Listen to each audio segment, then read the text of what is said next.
আজ আমরা কথা বলবো দুর্নীতি কিভাবে সাধারণ মানুষের জীবন অতৃষ্ট করে ফেলে।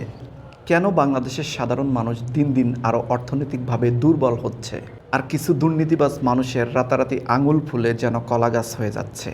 যেখানে একজন শ্রমিক ঘাম ঝরিয়ে সংসার চালাতে হিমশিম খায়, সেখানে দুর্নীতির টাকায় কেউ গড়ে তোলে বিশাল অট্টালিকা, রাস্তা, হাসপাতাল, শিক্ষা।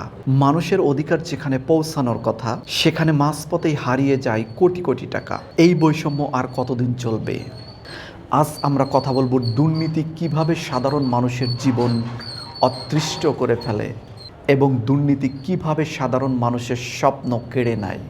চলুন, এই বিষয়টি সবার জন্য গুরুত্বপূর্ণ। বর্তমান বাংলাদেশের নতুন সরকার এসেছে, আমি এমন কিছু পয়েন্ট বলবো যে পয়েন্টগুলো আপনারা মাথায় রাখলে অবশ্যই সরকারের লোক দুর্নীতি করতেছে কি করতেছে না এটা আপনারা স্পষ্টভাবে বুঝতে পারবেন। এই দুর্নীতির শিকড় নিয়ে আজকে আপনাদের মাঝে কথা বলবো।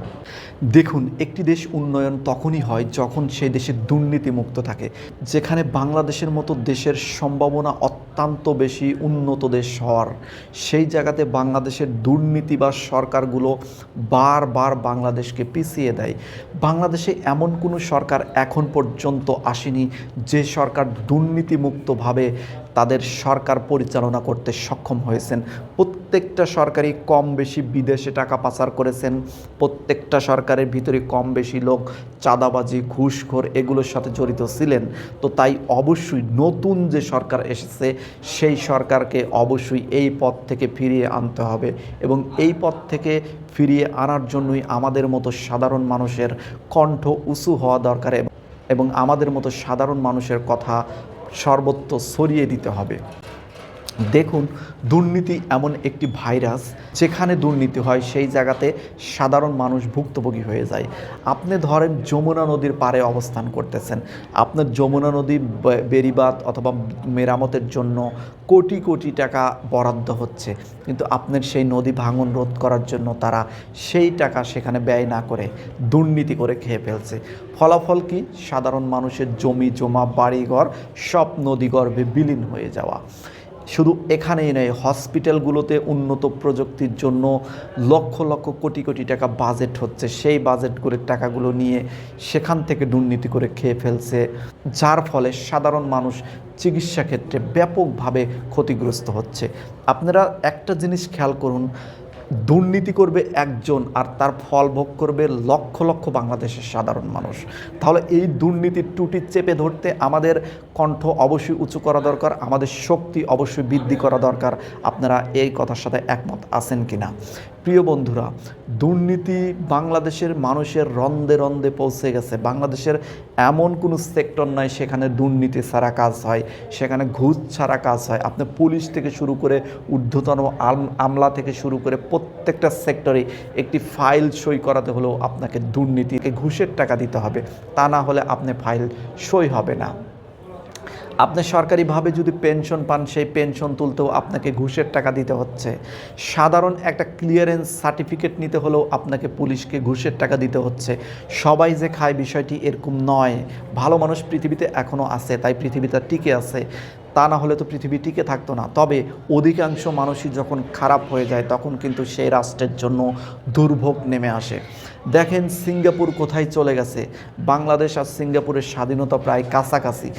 আজ সিঙ্গাপুর কোথায় চলে গেছে? দুর্নীতিমুক্ত একটি রাষ্ট্র হওয়ার কারণে আজ বাংলাদেশ কোথায় পড়ে আছে। তো দুর্নীতির লাগাম টেনে ধরতে আমাদের সাধারণ জনগণকে অবশ্যই শক্তিশালী ভূমিকা রাখতে হবে। বর্তমান বাংলাদেশে এনসিপি নামের যে দলটি হয়েছে, তাদের কাছে আশা করেছিলাম যে দুর্নীতি তারা টেনে ধরবে এবং তাদেরকে পূর্ণভাবে সাপোর্ট দেব, কিন্তু দুঃখের বিষয় তাদের মধ্যেও অনেকেই দুর্নীতিতে জড়িয়ে পড়েছেন। আমি অনুরোধ করব, অন্তত এই বয়সে, ইয়াং বয়সে, আপনাদের যদি 30 বছরের যাদের আশেপাশে বয়স, তাদের কেন লোভ হবে? লোভী মানুষ হতেও তো 40 থেকে 45 বছর 50 বছর সময় লাগে, আপনাদের কেন লোভ হবে? আমি অনুরোধ করব, যারা এনসিপি আছেন তারা কোনো প্রকার কোনো দুর্নীতি করবেন না। হয়তো অনেকেই বলবেন যে এনসিপি দুর্নীতি করেনি, আবার অনেকেই বলবেন করেছে, তবে কিছু না কিছু করেছে।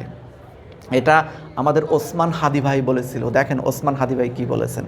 আজ থেকে 10 মাস আগে যেই ছেলেটা দেখেছি সারা গায়ে আঘাতের চিহ্ন, জুলাইয়ের আন্দোলন করতে গিয়া, সেই সব ছেলে মেয়ে মাত্র 8-10 মাসের মধ্যে কিভাবে কোটি টাকার মালিক হইতে পারে এই চিন্তা আমাদেরও ঘুম আসে না। 10 মাস তো। আরে রাজনীতি তো আগামী 5 বছরের না, রাজনীতি তো 50 বছরের। কষ্ট কইরা বসে থাকলে আগামী বাংলাদেশ হয়তো আমাদের, জুলাই যোদ্ধাদের। এখন তারা যে দুর্নীতি করলো, আমি এই ওসমান হাদি ভাইয়ের সাথে কথার সাথে একমত হয়ে আজকে এনসিপির কিছু নেতা কর্মীকে দুর্নীতিবাজ বলতে বাধ্য হলাম। তো এরকম দুর্নীতিবাজ কিন্তু প্রত্যেকটা দলের রন্দে রন্দে ছেয়ে গেছে। জামাত ইসলামকে আমরা দুর্নীতিমুক্ত দল বলার চেষ্টা করি, সেখানেও কিছু না কিছু কুচক্রী মহল সেই দলটার ক্ষতি করতেছে দুর্নীতি করে, যদিও সংখ্যায় অনেক কম। আজকে বিএনপির ভিতরেও অনেক দুর্নীতিবাজ কিন্তু ঘাপটি মেরে বসে আছে। আপনারা বিএনপি যারা সৎ নেতা আছেন তারা সাবধানে থাকবেন, আপনার নেতাকর্মী যেন দুর্নীতি করে দেশের মানুষের আস্থা নষ্ট না করে। কারণ দুর্নীতি করলে আগামী দিনগুলোতে সাধারণ যারা পাবলিক তারা ছাড় দেবে না। কারণ এখনকার সাধারণ জনগণ কিন্তু অত্যন্ত সতর্কমূলকভাবে অবস্থান করতেছে। যারা দুর্নীতি করবে তাদেরই কিন্তু এই দেশে থাকার ভাগ্য হবে না। আর বিদেশে যারা টাকা পাচার করতে চাচ্ছেন বিশেষ করে তাদেরকে আমি বলবো সাবধান। প্রবাসীরা দিনরাত অক্লান্ত পরিশ্রম করে বাংলাদেশের রেমিটেন্স পাঠিয়ে বাংলাদেশের রিজার্ভ বৃদ্ধি করতেছে, অর্থনীতি শক্তিশালী করতেছে। আর আপনারা কোটি কোটি ডলার বাইরে পাচার করে বেগম পাড়া তৈরি করবেন, নানা রকম বিলাসিতা করবেন, লক্ষ লক্ষ কোটি কোটি টাকার বাড়ি কিনবেন, এগুলো বন্ধ করেন। আপনার টাকা আছে, বড় ব্যবসা দিন।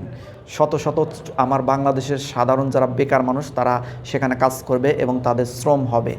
টাকা আরও বেশি আছে, বড় বড় ইন্ডাস্ট্রি করুন, প্রয়োজন আপনি একা ইপিজেড করুন, আপনার টাকাগুলো আরও বৃদ্ধি করুন, কোনো সমস্যা নেই। আপনি ব্যবসা করে কোটি কোটি টাকার বিলিয়ন ডলারের মালিক হন বাংলাদেশে বসে, আপনাকে কেউ বাধা দেবে না, কোনো সমস্যা নাই। কারণ আপনি বৈধ পথে বিলিয়ন ডলারের মালিক হয়েছেন এবং বাংলাদেশের টাকা বাংলাদেশে রাখছেন। নিজের দেশের সম্পদকে কখনোই বাইরে পাচার করবেন না। নিজের দেশের সম্পদকে বাইরে পাচার করা মানে কি? এটা পৃথিবীর সবচেয়ে নিকৃষ্ট কাজ বলে আমি মনে করি। তার মানে আপনি নিজের জন্মভূমির প্রতি সামান্য পরিমাণ আপনার টান নেই।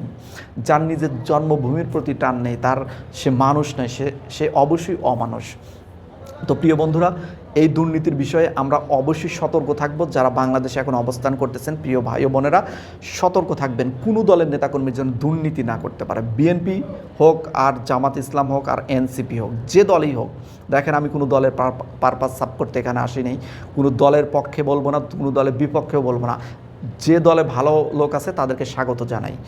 জামাতের ইসলামের ভালো লোক আছে, সুস্বাগতম। বিএনপির ভালো লোক আছে, সুস্বাগতম। এনসিপির ভালো লোক আছে, স্বাগতম। বাংলাদেশ তৈরি করতে ভালো লোকের প্রয়োজন, কোনো দলের প্রয়োজন নয়। বাংলাদেশ আগে ভালো লোকের প্রয়োজন, তারপরে যে দলই ক্ষমতায় থাকেন না কেন আমাদের কোনো আপত্তি নেই। তবে ভালোভাবে দুর্নীতিমুক্তভাবে বাংলাদেশকে পরিচালনা করুন, এটাই আমাদের দাবি।